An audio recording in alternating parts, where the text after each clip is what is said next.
বৌদি, বাজারে যাচ্ছি, কি কি আনতে হবে বলো দেখি তাড়াতাড়ি, বাজারটা সেরে আসি। ও, তুমি বাজারে যাচ্ছ? তা বেশ ভালোই হলো। তোমার দাদা কখন কাজ থেকে ফিরবে তা জানি না, ঘরে তো সবজিপত্র কিছুই নেই। ওই জন্যই তো বলছি কি কি লাগবে বলো না, আমি এক্ষুনি এনে দিচ্ছি। ভাবছি আজকে একটু খিচুড়ি বানাবো জানো। এখন তো শীতের অনেক সবজি উঠেছে, ফুলকপি, গাজর, টমেটো। তুমি ভালো ভালো কিছু সবজি এনো, তবেই হবে। বাহ, বৌদি খিচুড়ি বানাবে আজকে, তাহলে তো বেশ ভালোই হয়। আর খিচুড়ির সাথে যদি মাছ ভাজা হয় তাহলে তো মন্দ হয় না, জমে যাবে একেবারে। বেশ, তাহলে একটু মাছও এনো বাজার থেকে। ঠিক আছে বৌদি, আমি এলাম তাহলে।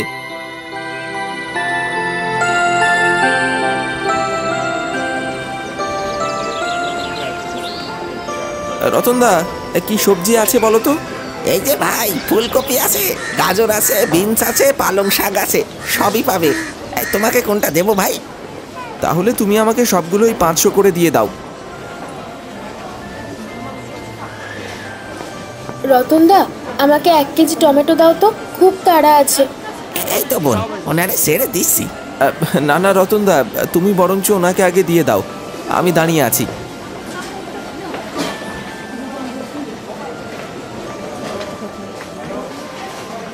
বলছি, আপনি কি হেঁটেই যাবেন?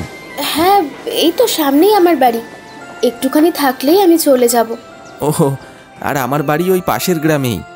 ও তাই নাকি? তা আপনার নামটা? আমার নাম হলো শ্যামল। আর আপনার নাম? রূপালী। আপনার বাড়িতে কে কে আছেন? আমার বাড়িতে আমি, আমার বাবা আর আমার মা, আর কেউ নেই। আপনি একা? আপনার কোনো ভাই বোন নেই? না না, আমি আমার বাবা মায়ের একমাত্র সন্তান। আর আপনার বাড়িতে কে কে আছে? আমিও একা, আমার মা, বাবা, ভাই বোন কেউ নেই। সে কি, আপনি তাহলে একা থাকেন? আপনার দেখাশোনা করেন কে? কে আবার? উপরওয়ালা। যার কেউ নেই তার একমাত্র উপরওয়ালাই ভরসা। তবে আপনার সাথে কথা বলে বেশ ভালোই লাগলো। তা আপনার বাবা কি করেন? আমার বাবা এই এলাকার একজন নামী ব্যবসায়ী, রুদ্রপ্রসাদ বর্মন। আপনি হয়তো এই নামটা আগেও শুনেছেন। ও, আপনি রুদ্রপ্রসাদ বর্মনের মেয়ে? আমি তো আপনার বাবাকে চিনি, এবং মনে হয় এই এলাকার প্রত্যেকটি মানুষ আপনার বাবাকে খুব ভালোভাবে চেনে। কত বড় একজন মানুষ উনি, আর আপনি ওনার মেয়ে। এখন তো আপনার সাথে কথা বলতেও আমার ভয় লাগছে। না না, সেরকম কিছু না। আমার বাবা এই অঞ্চলের একজন বিশিষ্ট ব্যক্তি ঠিকই, কিন্তু আমি তো নয়, আমি একজন সাধারণ মানুষ। আর আপনার সাথে কথা বলে আমার খুব ভালো লাগলো। আপনি কিন্তু খুব ভালো। কি যে বলেন।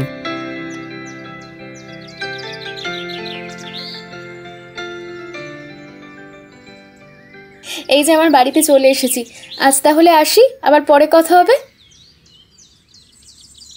বড় বাড়ি দেখে মুচকি হেসে শ্যামল সেখান থেকে চলে যায়।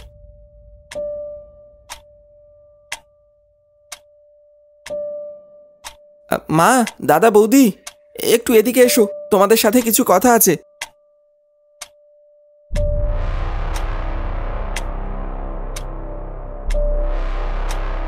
কি হয়েছে গো শ্যামল, ডাকছিলে আমাদের?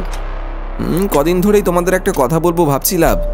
বেশ তো, বল না, কি বলবি? আমার একটা মেয়েকে খুব পছন্দ হয়েছে, আমি তাকে বিয়ে করতে চাই।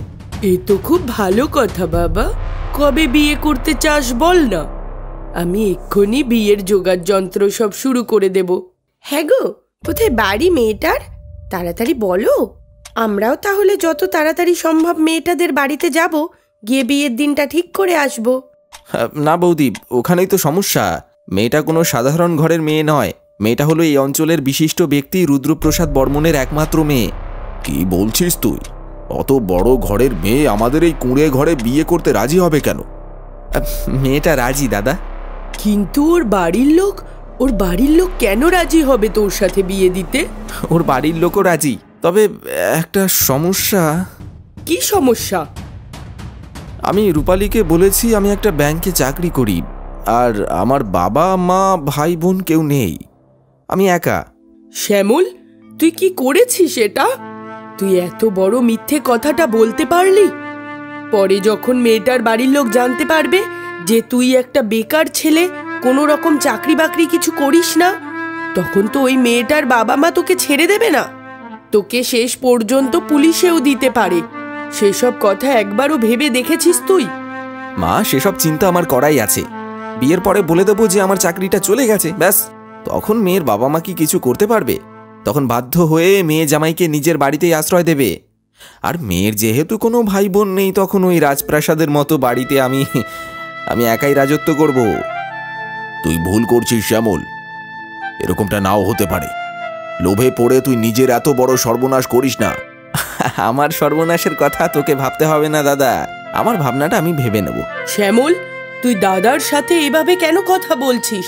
তোর মাথাটা সত্যিই খারাপ হয়ে গেছে। আচ্ছা, আমি ভেবে নিলাম যে তুই ওই মিথ্যে কথাটা বলে বড় লোকের মেয়েটাকে বিয়ে করলি, কিন্তু বিয়ের পরে মেয়েটা যখন জানতে পারবে যে তোর একটা দাদা বৌদি আছে, তোর মা এখনো বেঁচে আছে, তখন তার কাছে তুই কতটা ছোট হয়ে যাবি? তোর কোনো ধারণা আছে? সে তখন তোকে মিথ্যেবাদী বলবে। তুই যে তাকে ঠকিয়ে বিয়ে করেছিস, এটা এত সহজে কোনো মেয়ে মানতে চাইবে না। মা, বললাম না আমার চিন্তা আমি করে নেব। আর সে জানতে পারবেই বা কেন যে আমার সবাই আছে? এখন যেমন সে আমাকে অনাথ বলেই জানে, বিয়ের পরেও তাই জানবে। মানে তুই কি বলতে চাইছিস? আমি বলতে চাইছি যে আজকের পর থেকে তোমাদের সঙ্গে আমার কোনো সম্পর্ক থাকবে না। আমি পুরোপুরি এই বাড়ি ছেড়ে চলে যাব। তুই কি বলছিস এসব? কোনো সম্পর্ক রাখবি না আমাদের সাথে? আচ্ছা, আমাদের সাথে নাই বা কোনো যোগাযোগ রাখলি, কিন্তু মায়ের সাথে তুই সম্পর্ক রাখতে অস্বীকার করবি? ছি শ্যামল, ছি, তোর কাছ থেকে এরকম ব্যবহার আমি আশা করিনি। ছেড়ে দে বাবা, ওর মাথায় এখন সর্বনেশে ভূত চেপেছে। ও জানেই না যে এই লোভের পরিণতি কি হতে পারে। অর্থের লোভে যে নিজের মা দাদা বৌদিকে অস্বীকার করতে চায়, তাকে ছেলে বলে ভাবতে আমার ঘৃণা হচ্ছে। তুই এক্ষুনি বেরিয়ে যা আমার বাড়ি থেকে। আমি তোর মুখ আর দেখতে চাই না। হ্যাঁ, যাব, কিন্তু আমি তো আর এমনি এমনি চলে যাব না। এ বাড়িতে আমার যে সম্পত্তির ভাগ আছে সেটা আমি নিয়েই যাব। সম্পত্তির ভাগ? কিসের সম্পত্তি? তুই ভুলে যাস না, তোর মা এখনো বেঁচে আছে। আমি বেঁচে থাকতে তোর মতো কুলাঙ্গারের হাতে এই সম্পত্তি কিছুতেই তুলে দেব না। ভারী অদ্ভুত কথা বলো তুমি মা। এটা আমার বাবার সম্পত্তি, আর বাবার সম্পত্তির উপর দুই ভাইয়ের সমান অধিকার থাকে। আমি কেন সবকিছু একজনের হাতে ছেড়ে দিয়ে চলে যাব? আর তাছাড়া আমার বিয়ের অনেক খরচ খরচাও আছে। হাজার হোক, আমি বড় লোকের মেয়েকে বিয়ে করতে চলেছি। ধুমধাম করে বিয়ের আয়োজন করতে হবে তো নাকি? এখন সম্পত্তির ভাগ না নিলে আমি এতগুলো টাকা পাবো কোথা থেকে? শ্যামল, তুই কিন্তু এবার বড্ড বাড়াবাড়ি করছিস। ছেড়ে দাও মা, ওর সম্পত্তির ভাগ ওকে দিয়ে দাও। ও যদি এতে খুশি হয় তো তাই হোক। আমি বাবার সম্পত্তি একা ভোগ করতে চাই না। তুমি ওর ভাগটা ওকে বুঝিয়ে দাও মা।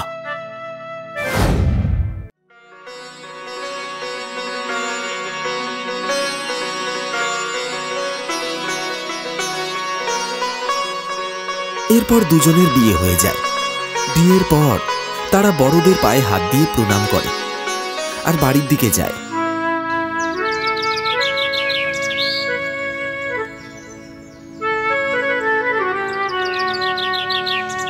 রূপালী, তুমি তোমার বাবার ওই রাজপ্রাসাদ ছেড়ে আমাকে আমাকে এখানে কেন নিয়ে এলে? এইটা তো ছোট কুঁড়ে ঘর। আমি তো এখানেই থাকি। মানে তুমি এই কুঁড়ে ঘরে থাকো? আমাকে বড়বাবু এই ঘরটা দান করেছে। অবশ্য এখন থেকে এটা শুধু আমার একার ঘর তো নয়, এটা তোমারও ঘর। তোমারও তো চাকরিটা চলে গেছে, আর তোমার ভাড়া বাড়িটাও ছেড়ে দিতে হয়েছে। এখন তো তোমারও থাকার কোথাও জায়গা নেই। তাই আমি ঠিক করেছি এখন থেকে আমরা এখানেই থাকবো। মানে আমি তো কিছুই বুঝতে পারছি না, তুমি কি বলছো? বড়বাবু কাকে বলছো? আর এই কুঁড়ে ঘরেই বা থাকবে কেন তুমি? রুদ্রপ্রসাদ বর্মন তো তোমার বাবা। না তো, রুদ্রপ্রসাদ বর্মন কেন আমার বাবা হতে যাবে? আমি তো ওনার বাড়িতে ঝিয়ের কাজ করি। কি বলছো তুমি? তুমি ওনার বাড়িতে ঝিয়ের কাজ করো? তুমি যে বলেছিলে রুদ্রপ্রসাদ বাবু তোমার বাবা। ওটা আমি তোমাকে মিথ্যে কথা বলেছিলাম। আসলে তোমাকে প্রথম দেখে আমার খুব ভালো লেগেছিল। আর তুমি অত বড় একটা চাকরি করো, আর আমি কাজের লোক।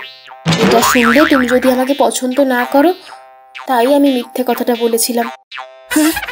কি? কি হলো, মাথায় হাত দিয়ে বসে পড়লে যে? ও, বুঝতে পেরেছি, আমি তো কাজের লোকের কাজ করি, তাই তুমি ভাবছো যে এখন আমাদের সংসারটা কিভাবে চলবে। তুমি কোনো চিন্তা করো না, আমি বড়বাবুকে বলে তোমাকে একটা কাজে ঠিক জোগাড় করে দেবো। বড়বাবু বলছিল ওনার নাকি একটা ড্রাইভারের খুব প্রয়োজন। আমি কালকেই বড়বাবুর সাথে কথা বলবো। শ্যামল চিন্তায় পড়ে গেল।